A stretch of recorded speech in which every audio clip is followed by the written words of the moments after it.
Fala, gente! Sejam bem-vindos a mais um vídeo aqui no canal, onde a gente está resolvendo trigonometria. E você é um amante da trigonometria, por isso está nesse vídeo, ou você é um odiador da trigonometria, por isso que você está nesse vídeo. E pelos dois motivos já vale aí a sua inscrição nesse canal, porque eu vou te ajudar. Até o final desse vídeo você vai aprender alguma coisa. Se liga, hein? Nessa questão aqui, gente, é uma questão que o professor que trabalha comigo, ele criou ela, ele me pediu para substituir esses dias. E eu estou colocando ela aqui muito especial aos meus alunos aí. Se você é meu aluno que sabe que eu estou fazendo essa lista aqui para vocês, que vão ter avaliações aí na semana que vem, deixa aí então uma mensagem, deixa um comentário ou compartilhe esse vídeo para alguém aí, certo?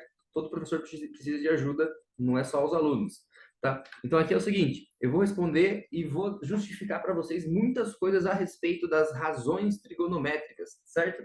E razões trigonométricas, o que é isso? É uma razão, e razão ela é uma fração. Então poderia chamar de fração trigonométrica.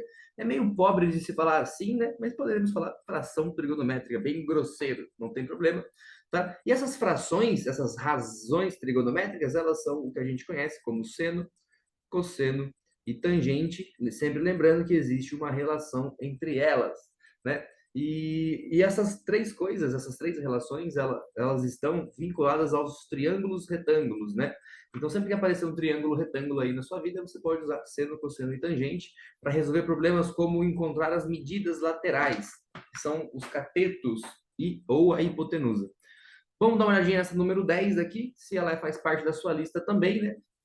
Seja bem-vindo e me acompanhe aqui então nesse momento. No triângulo retângulo, determine as medidas x e y indicadas e use então o seno de 65 igual a 0,91, o cosseno de 65 é 0,42 e a tangente de 65, 214.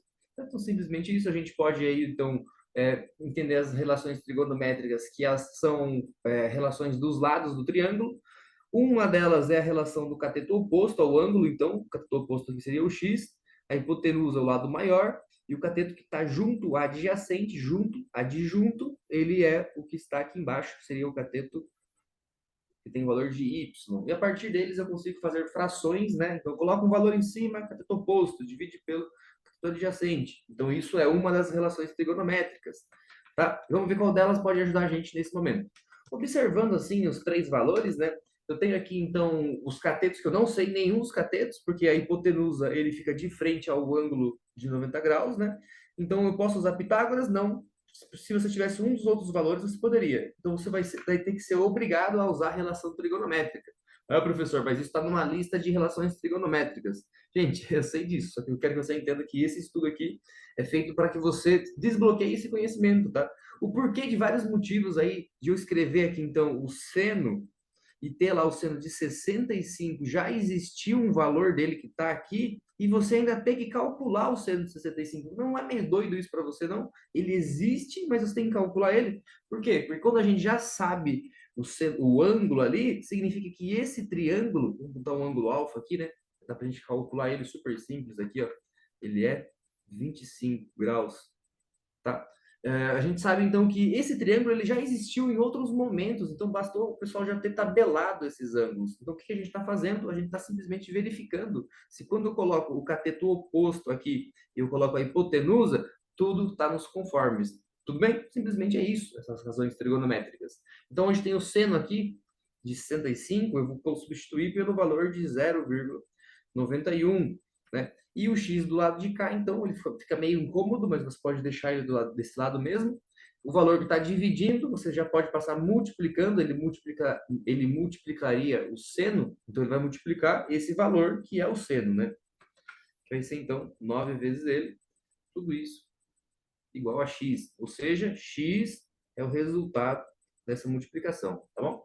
Basta você realizar essa multiplicação, faz aí. Gente, quando você tem um valor decimal, não sei como é que vocês realizam isso, eu tenho o costume de colocar ele em cima, desde que o outro número seja um número inteiro, no caso do 9, porque daí eu teria somente uma linha para resolver, tá bom? Então não se assustem com o decimal. E olha o jeito que eu escrevi o decimal, não coloquei a vírgula. Por quê? Eu tiro a vírgula, a gente faz isso, né? Eu tiro a vírgula e ponho lá no final. Quantas casas? Duas casas. Tá? Então aqui vai ser 9 vezes 1, 9. 9 vezes 9, 18. Sobe 1. 9 vezes 0, 0. Mais 1, 1. Então esse é o valor. 1, 2, viria Opa, viria aqui não, né? Isso aí, né? Tá certo. 9 vezes um 9 9 vezes 9 tá errado, gente. 9 vezes 9 que 9 vezes 9 18 9 vezes 9 81 9 vezes 9 81 sobe 8 e aqui vai ser 9 vezes 0 que é 0, vezes 8 8 8 8 mesmo, né? 81.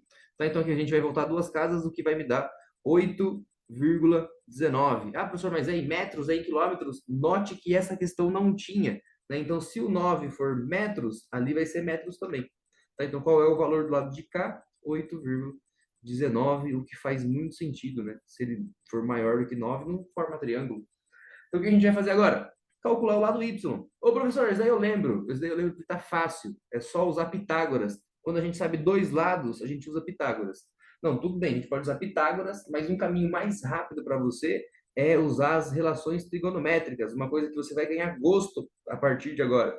Então, para resolver as razões trigonométricas, você tem que exercitar isso. Então, vamos exercitar agora usando as razões trigonométricas. E também uma outra coisa, gente. Quando a gente resolve usando Pitágoras, eu necessariamente precisaria saber o valor dos quadrados, né? E o quadrado desse valor aqui, eu acho que incomodaria você. Depois você ia ter que passar ele para o lado, tirar a raiz, tá? Então vamos usar a relação trigonométrica. Qual dela agora? Vamos usar o cosseno, tá? Lembrando que eu poderia usar a tangente. Eu estou usando o cosseno de 65 pelo simples fato, ó, de a hipotenusa ser um número inteiro, é um 9. É mais fácil trabalhar com 9 do que trabalhar, por exemplo, com 8,19. Né? Então, o cateto adjacente aqui vai ser o y e a hipotenusa vai ser 9. Caso contrário, eu precisaria usar a tangente, né? E se fosse a relação da tangente de 65, então isso daqui vai ser igual ao cateto oposto, ó, 8,19, dividido pelo cateto adjacente, que é o y. Vocês entendem que agora tem mais vírgulas para eu resolver? Então, quando eu escolho o cosseno, isso facilitou minha vida, tá? Mas simplesmente pelo fato de estar o 9 ali. Vamos utilizar o raciocínio aí e fazer funcionar ele, hein? Raciocínio lógico. Então resolve aí logo, cabeludo. Tá, espera um minutinho. A gente tem que saber, então, o peso que tem o cosseno dentro de uma tabela, porque esse triângulo já existe. Então, qual que é o peso dele? Vai ser de 0,42. Então, o valor dele, né? 0,42. E você já sabe que o valor que está embaixo, está dividindo, vai passar para lá multiplicando. Então, vai ser 0,42 vezes 9, tá? E não está tão complicado da gente saber esse resultado aí. Ah, faz de novo ali, vou fazer, ó. Super simples, 0,42 vezes 9. Eu tiro a vírgula, então vou ter que botar as duas casas lá embaixo de novo. 9 vezes 2, 18. Sobe 1. 9 vezes 4, 36. Mais 1, 37. Tá, vai 3 ali. 9 vezes 0, 0. Mais 3 aqui. E eu volto duas casas. Então essa parte de baixo tem que ser de 3,78. E olha que legal, ó. Um é 8,19, o outro é 3,78. Né? E simplesmente devido a esse fato, a esses valores serem esses valores, esse triângulo vai sempre ter 65 graus. É por isso que esses valores de ângulo já está tabelado em algum canto aí, né? Inclusive tem alguns ângulos que são ângulos notáveis. O 30, o ângulo de 45 graus e o ângulo de 60, né? Eles são ângulos notáveis. E aí, numa próxima aula, eu vou falar para vocês a respeito do quê? Das leis do seno, lei do cosseno, aonde esses ângulos aqui, eles podem ser mais do que isso, tá? Eles podem ser, por exemplo, maior do que 90 graus. Eles podem ser 120 graus. Professor, está me dizendo que existe um seno do ângulo de 120 graus? Sim, existe e a gente consegue trabalhar com esse seno em várias coisas aí, mas eu vou falar isso numa próxima aula. Se você gostou dessa aula, se você curtiu aí o jeito que eu passei, né? O meu quadro sempre é um pouquinho bagunçado aqui, então é importante que você escute muito bem o que eu estou falando. É o que eu estou falando que vai ajudar aí você a aprender os conhecimentos, né? Pessoal, por enquanto é isso. Muito, muito obrigado a vocês estarem aqui de novo, mais uma vez, e continuem me acompanhando, porque tem muito perigo de você aprender alguma coisa nesse canal. Bom, tchau, tchau, até mais, até a próxima.